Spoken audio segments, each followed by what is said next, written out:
कहते हैं दोस्तों, लत एक ऐसी बुरी चीज है। जब किसी को लग जाती है तो छूटने का नाम नहीं लेती है। जब तक उस इंसान को समझ आती तब तक उसकी जो पूरी दुनिया रहती है वह उजड़ चुकी होती है। क्योंकि आज की घटना में कुछ ऐसा ही होता है। आज की घटना में जो लड़की रहती है वह जैसे ही पढ़ाई करके घर पहुंचती है और अपनी माँ से कहती है कि माँ, मैं अपनी सहेली के घर जा रही हूँ खेलने के लिए।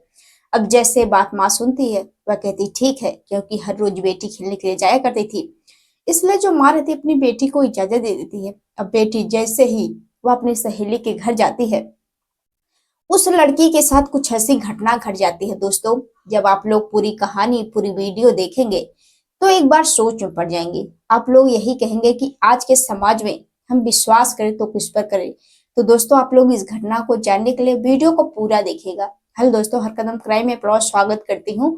उम्मीद करती हूँ सब अच्छे होंगे। फ्रेंड, आज की जो घटना है यह पंजाब के जालंधर की है। यहीं पर एक थाना लगता है बस्ती बाबा खेल, और यहीं पर एक कॉलोनी है पारस ए स्टेट।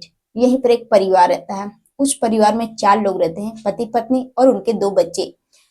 अब इनकी जो जिंदगी रहती है वह काफी खुशहाल तरीके से चल रहे थे। धीरे धीरे समय बीतने लगते हैं। जो पिता रहते हैं वह खेती किसानी करते थे और अपने परिवार का भरण पोषण करते थे। जिंदगी ठीक ठाक से चल रहे थे। धीरे धीरे दोनों बच्चे बड़े होने लगते हैं, जिनमें से जो बड़ा बेटा रहता है, जब वह इंटर की पढ़ाई पूरी कर लेता है तो वह अपनी माँ से कहता है कि माँ, कि महंगाई का जमाना है, धीरे धीरे बहन बड़ी हो रही है, उसकी शादी ब्याह करना है तो ज्यादा खर्चे लगेंगे, पैसे की जरूरत है, इसलिए अब हम शहर जा रहे हैं कमाने के लिए। अब जो माँ रहते हैं, जो पिता रहते हैं, वो अपने बेटे को इजाजत देते हैं। वह कहते हैं ठीक है बेटा।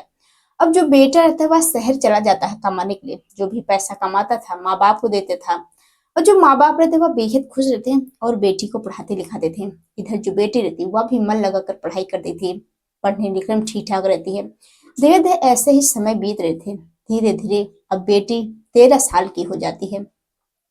वह 8वीं क्लास में पढ़ाई कर रही थी। अब जैसे ही वह पढ़ाई करके घर पहुंचती तो वह अपनी सहेलियों के साथ खेलती थी, अपनी माँ का हाथ बटाती थी। अब धीरे धीरे ऐसे ही समय बीत रहा था। एक घटना 22 नवंबर 2025 की है। उस दिन जो बेटी रहती है सुबह ही खाना पीना खाकर पढ़ाई करने के लिए चली जाती है। अब जैसे ही शाम के लगभग 3 से 4 बजते हैं तो जो बेटी रहती है वह घर आती है। घर आने के बाद अपने बैग रखती है, अपने कपड़े चेंज करती है और अपनी माँ से कहती है कि माँ, मैं अपने सहेली के घर जा रही हूँ खेलने के लिए। अब जैसे ही माँ कहती है कि ठीक है बेटा, क्योंकि हर रोज वह जाती थी।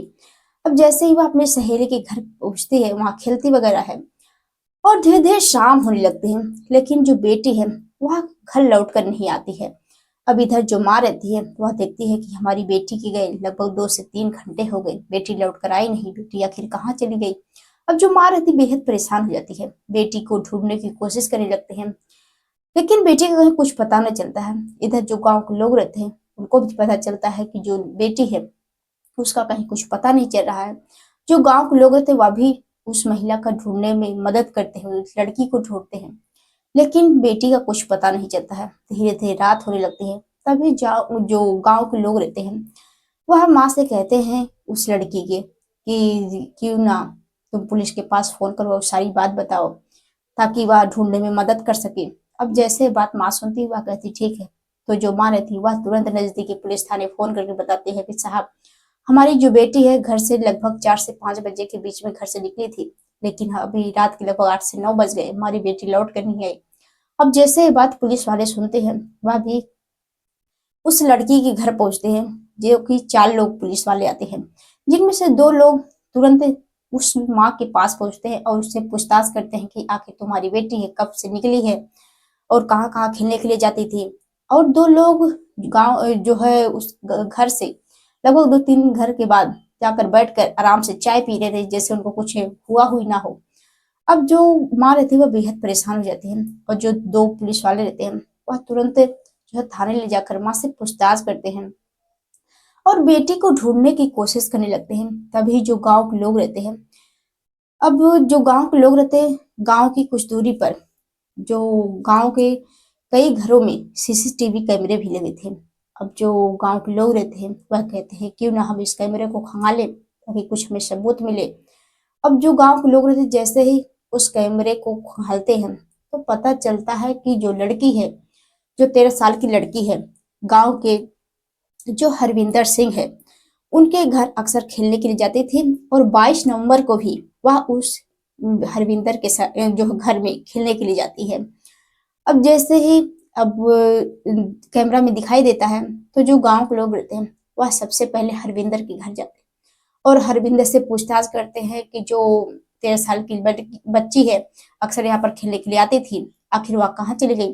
तो वह इधर उधर की बात बताता है कि मुझे नहीं मालूम, हाँ यहाँ पर आई थी फिर यहाँ से चली गई।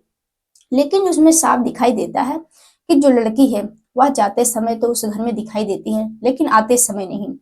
अब जो घर परिवार के लोग रहते हैं, इधर जो गांव के लोग रहते हैं, हरविंदर के ही ऊपर शक करते हैं। इधर जो माँ रहती है वह घर में जाकर हर तरफ यानी उस लड़की को तलाश करते हैं, पुलिस वाले भी करते हैं, गांव के कुछ लोग भी करते हैं, लेकिन लड़की कुछ पता नहीं चलता है। लेकिन गांव के एक बहुत जो है बुजुर्ग लोग थे, कुछ लोग, उनको हरविंदर के ऊपर शक होता है कि हम अच्छे से उसकी घर की तलाशी लेंगे, देख रेख करेंगे, हमें कुछ ना कुछ सबूत मिलेगा। इसलिए जैसे ही घर में पहुंचते हैं तो देखते हैं कि बाथरूम का जो ताला लगा हुआ था, उस बाथरूम में ताला लगा हुआ था और जो हरविंदर घर पे ही है तो आखिर क्यों लगाएगा।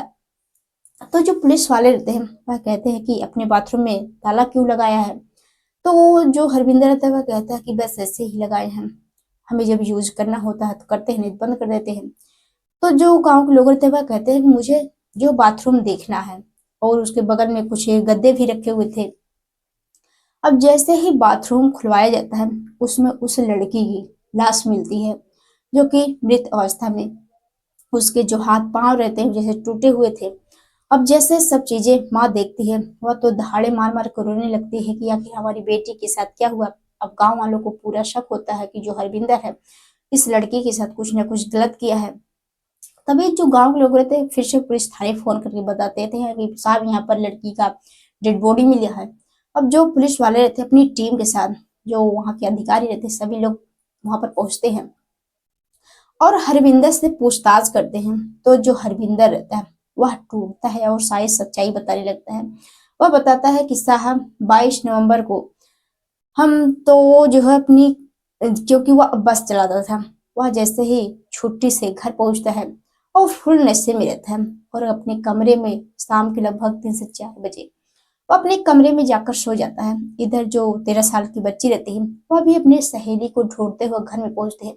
उस दिन जो ड्राइवर रहता है, जो हरविंदर रहता है, उसकी बेटी और उसकी जो पत्नी रहती है वह मायके गए हुए थे, उसके ननिहाल, घर पर नहीं थे। और जो हरविंदर रहता है वह घर पर अकेला था।